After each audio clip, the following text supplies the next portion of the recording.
दोस्तों, अगर आप भी जसप्रीत बुमराह, केएल राहुल और रविंद्र जडेजा को दुनिया का सबसे खतरनाक खिलाड़ी मानते हैं तो हमारे इस वीडियो को दिल से एक लाइक जरूर कीजिएगा। आज के इस वीडियो का लाइक टारगेट है 500 लाइक। दोस्तों, बिखर चुका था टीम इंडिया का टॉप ऑर्डर। कप्तान रोहित शर्मा भी जा चुके थे पवेलियन, फिर राहुल और जडेजा ने मिलकर मैदान में मचाया जबरदस्त तांडव। ऑस्ट्रेलिया के हर गेंदबाजों की धज्जियां उड़ाकर रच दिया। नया कीर्तिमान तो आखिर कैसे राहुल और जडेजा की तूफानी बल्लेबाजी के आगे फेल हुए। कंगारू के बड़े बड़े गेंदबाज कैसे राहुल के बाद आया रविंद्र जडेजा का तूफान। कितना पहुंच गया भारतीय टीम का स्कोर। दोनों टीमों के बीच हो रहे रोंगटे खड़े कर देने वाले मुकाबले की पूरी हाईलाइट तो हम आपको इस वीडियो में जरूर दिखाएंगे। लेकिन उससे पहले आपको क्या लगता है, भारतीय टीम गाबा के मैदान पर तीसरा टेस्ट मैच जीतकर सीरीज में वापसी कर पाएगी या नहीं? आप खुद नीचे कमेंट करके जरूर बताइए। दोस्तों, भारत और ऑस्ट्रेलिया के बीच गाबा के मैदान पर तीसरा टेस्ट मुकाबला खेला गया। इस मुकाबले में कप्तान रोहित शर्मा ने टॉस जीतकर पहले गेंदबाजी करने का फैसला किया और कंगारू टीम को बल्लेबाजी करने के लिए आमंत्रित किया। लेकिन कहीं ना कहीं यह फैसला रोहित शर्मा के लिए अपने ही पैरों पर कुल्हाड़ी मारने जैसा साबित, क्योंकि स्टीव स्मिथ ने शानदार बल्लेबाजी करते हुए शतकीय पारी खेली तो वही ट्रेविस हेड ने 152 रन ठोकर अपनी टीम को 445 रनों तक पहुंचा दिया और भारत के सामने विशाल स्कोर खड़ा किया। इस लक्ष्य का पीछा करने उतरी टीम इंडिया तीसरे दिन ही लुढ़क गई। केवल 44 रनों के ही स्कोर पर 4 बल्लेबाज पेवेलियन लौट गए।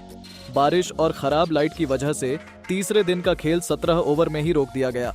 अब हर किसी को चौथे दिन का बेसब्री से इंतजार था। चौथे दिन मुकाबला शुरू हुआ तो एक बार फिर केएल राहुल और रोहित शर्मा की जोड़ी मैदान में उतरी। इन दोनों खिलाड़ियों से हर किसी को काफी उम्मीदें थी। ऑस्ट्रेलियाई गेंदबाज खतरनाक गेंदबाजी कर रहे थे। उन्हें देखकर तो यह लग रहा था चौथे दिन कुछ अलग इरादे से मैदान पर उतरे हों। मिचेल स्टार्क से लेकर जोश हेजलवुड, यहाँ तक कि कप्तान पेट कमिंस की गेंद आग उगल रही थी। राहुल और रोहित मैदान में संघर्ष करते हुए नजर आ रहे थे। भारतीय टीम का स्कोर कछुए के रफ्तार की तरह आगे बढ़ रहा था, लेकिन राहुल धीरे धीरे अपने अर्धशतक की तरफ बढ़ रहे थे। अकेले टीम के लिए रन बना रहे थे, मगर वही रोहित शर्मा के बल्ले से रन नहीं निकल रहा था। भारतीय टीम को चौथे दिन भी रन बनाना काफी मुश्किल हो रहा था। ऑस्ट्रेलिया की टीम इस सेशन में पूरी तरह से हावी होती हुई नजर आ रही थी। रोहित शर्मा बाल बाल अपना विकेट गंवाने से बच रहे थे। कंगारू गेंदबाज रॉकेट के रफ्तार की तरह ओवर फेंक रहे थे। ऑस्ट्रेलिया की तरफ से विकेट की तलाश में 24वां ओवर लेकर आए। खुद कप्तान पेट कमिंस खतरनाक गेंदबाजी का नजारा दिखा रहे थे। तभी ओवल की तीसरी गेंद पर कमिंस ने रोहित शर्मा को एलेक्स कैरी के हाथों कैच पकड़वाकर पवेलियन का रास्ता दिखा दिया और भारतीय टीम को 5वां झटका दे दिया। कप्तान रोहित टीम के लिए केवल 10 रनों का योगदान देकर पवेलियन लौट गए, लेकिन केएल राहुल अकेले मैदान पर टिके हुए थे। उनके साथ देने के लिए अब रविंद्र जडेजा आ चुके थे। इन दोनों खिलाड़ियों के कंधों पर टीम की पूरी जिम्मेदारी टिकी हुई थी। हर कोई अब इन दोनों बल्लेबाजों से उम्मीदें लगाकर बैठा हुआ था। राहुल धीरे धीरे स्कोर को आगे बढ़ा रहे थे और देखते ही देखते उन्होंने अपना अर्धशतक पूरा कर लिया। इसके बाद उनका भला रुकने का नाम नहीं लिया। थोड़े अपने बैटिंग में बदलाव किया और अपना तेवर दिखाना शुरू किया। तेजी से रन बटोरने लगे। 27 ओवर में भारतीय टीम का स्कोर 94 तक 5 विकेट पर पहुंच गया। यह दोनों बल्लेबाज संभल कर बल्लेबाजी कर रहे थे। भारतीय टीम को संभालने की पूरी कोशिश कर रहे थे। जडेजा भी आक्रामक अंदाज में दिखाई दे रहे थे। वहीं राहुल तेजी से इंडिया के लिए रन बटोर रहे थे। देखते ही देखते भारतीय टीम का स्कोर 100 रनों के पार पहुंच गया और टीम इंडिया ने 30 ओवर में 130 रन 5 विकेट पर बना लिए। अभी भी भारतीय टीम 340 रनों से पीछे चल रही थी। राहुल अकेले कंगारू गेंदबाजों की धज्जियां उड़ा रहे थे। उनकी बल्लेबाजी देखकर भारतीय खेमे में भी बैठे लोग खुशी से झूम रहे थे, क्योंकि राहुल लोन वॉरियर की तरह मैदान में दहाड़ रहे थे। हर गेंदबाजों की कुटाई कर रहे थे। लेकिन तभी 31वें ओवर में बारिश ने भी दस्तक दे दी और मजे को क्रिक कर दिया। कुछ समय के लिए खेल को यहीं पर रोक दिया गया। जब मुकाबला शुरू हुआ तो एक बार फिर यह दोनों खिलाड़ी मैदान पर उतरे और इस बार यह दोनों बल्लेबाज कुछ अलग इरादे से आए थे। आते ही जडेजा ने शानदार चौका लगाया। वहीं राहुल ने भी टीम के स्कोर को तेजी से आगे बढ़ाया। भारत का स्कोर तेजी से आगे बढ़ने लगा। दोनों खिलाड़ी मैदान पर पूरी तरह से सेट हो चुके थे। भारतीय टीम ने 34 ओवर में 117 रन बन चुकी थी। राहुल अर्धशतक लगाकर मैदान में खेल रहे थे। भारत का स्कोर आगे बढ़ रहा था, लेकिन तभी 43वां ओवर लेकर आए नाथन लियोन ने राहुल को पवेलियन का रास्ता दिखा दिया और भारतीय टीम को सबसे बड़ा झटका राहुल के रूप में 141 रनों पर लग गया। राहुल शतक लगाने से चूक गए। टीम इंडिया के लिए 84 रनों की बेमिसाल पारी खेलकर पवेलियन लौट गए। अब जडेजा का साथ देने नीतीश रेड्डी आ चुके थे। इन दोनों बल्लेबाजों ने मिलकर भारतीय टीम के स्कोर को पहले 150 रनों के पार पहुंचाया। लंच ब्रेक्स तक इन दोनों बल्लेबाजों ने 49 ओवर में टीम इंडिया के स्कोर को 167 रनों तक पहुंचा दिया। ब्रेक के बाद एक बार फिर यह दोनों खिलाड़ी मैदान पर उतरे और टीम के लिए तेजी से रन बनाने लगे। इन दोनों खिलाड़ियों का बल्ला रुकने का नाम नहीं ले रहा था। भारत मजबूत स्थिति में नजर आ रहा था। जडेजा टीम के लिए तेजी से रन बटोर रहे थे। वह ऑस्ट्रेलिया के हर गेंदबाजों की जमकर कुटाई कर रहे थे। देखते ही देखते रविंद्र जडेजा ने अपना तूफानी अर्धशतक ठोक दिया।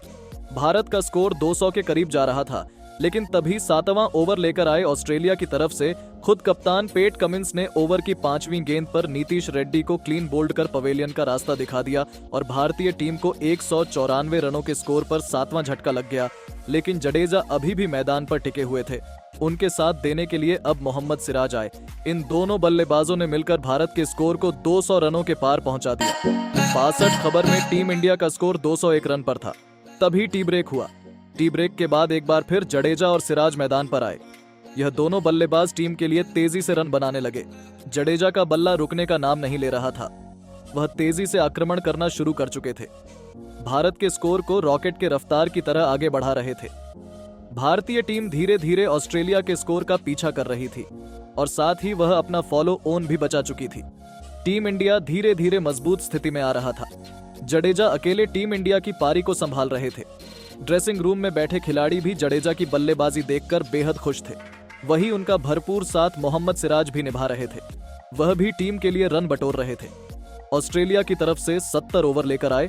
मिचेल स्टार्क के ओवर में जडेजा ने 1 नहीं 2 नहीं बल्कि लगातार 3 छक्के लगाकर ऑस्ट्रेलियाई खेमे में हड़कंप मचा दिया और देखते ही देखते रविंद्र जडेजा अपने शतक की तरफ बढ़ गए। ब्रेक के बाद एक बार फिर यह दोनों खिलाड़ी मैदान पर उतरे और टीम के लिए तेजी से रन बनाने लगे। इन दोनों खिलाड़ियों का बल्ला रुकने का नाम नहीं ले रहा था। भारत मजबूत स्थिति में नजर आ रहा था। जडेजा टीम के लिए तेजी से रन बटोर रहे थे। वह ऑस्ट्रेलिया के हर गेंदबाजों की जमकर कुटाई कर रहे थे। देखते ही देखते रविंद्र जडेजा ने अपना तूफानी अर्धशतक ठोक दिया। भारत का स्कोर 200 के करीब जा रहा था, लेकिन तभी 7वां ओवर लेकर आए ऑस्ट्रेलिया की तरफ से खुद कप्तान पेट कमिंस ने ओवर की 5वीं गेंद पर नीतीश रेड्डी को क्लीन बोल्ड कर पवेलियन का रास्ता दिखा दिया और भारतीय टीम को 194 रनों के स्कोर पर 7वां झटका लग गया। लेकिन जडेजा अभी भी मैदान पर टिके हुए थे। उनके साथ देने के लिए अब मोहम्मद सिराज आए। इन दोनों बल्लेबाजों ने मिलकर भारत के स्कोर को 200 रनों के पार पहुंचा दिया। 62 खबर में टीम इंडिया का स्कोर 201 रन पर था। तभी टी ब्रेक हुआ। टी ब्रेक के बाद एक बार फिर जडेजा और सिराज मैदान पर आए। यह दोनों बल्लेबाज टीम के लिए तेजी से रन बनाने लगे। जडेजा का बल्ला रुकने का नाम नहीं ले रहा था। वह तेजी से आक्रमण करना शुरू कर चुके थे। भारत के स्कोर को रॉकेट के रफ्तार की तरह आगे बढ़ा रहे थे। भारतीय टीम धीरे धीरे ऑस्ट्रेलिया के स्कोर का पीछा कर रही थी और साथ ही वह अपना फॉलो ऑन भी बचा चुकी थी। टीम इंडिया धीरे धीरे मजबूत स्थिति में आ रहा था। जडेजा अकेले टीम इंडिया की पारी को संभाल रहे थे। ड्रेसिंग रूम में बैठे खिलाड़ी भी जडेजा की बल्लेबाजी देखकर बेहद खुश थे। वही उनका भरपूर साथ मोहम्मद सिराज भी निभा रहे थे। वह भी टीम के लिए रन बटोर रहे थे। ऑस्ट्रेलिया की तरफ से 70 ओवर लेकर आए। मिचेल स्टार्क के ओवर में जडेजा ने 1 नहीं 2 नहीं बल्कि लगातार 3 छक्के लगाकर ऑस्ट्रेलियाई खेमे में हड़कंप मचा दिया और देखते ही देखते रविंद्र जडेजा अपने शतक की तरफ बढ़ गए। लेकिन दोस्तों, अब आपको क्या लगता है, भारतीय टीम 5वें दिन बेहतरीन प्रदर्शन का गाबा के मैदान पर तीसरा टेस्ट मैच जीत कर पाएगी या नहीं? आपको नीचे कमेंट करके जरूर बताइए और ऐसी ही नई नई वीडियो के लिए हमारे चैनल को जरूर सब्सक्राइब करिए। धन्यवाद। सब्सक्राइब करिए।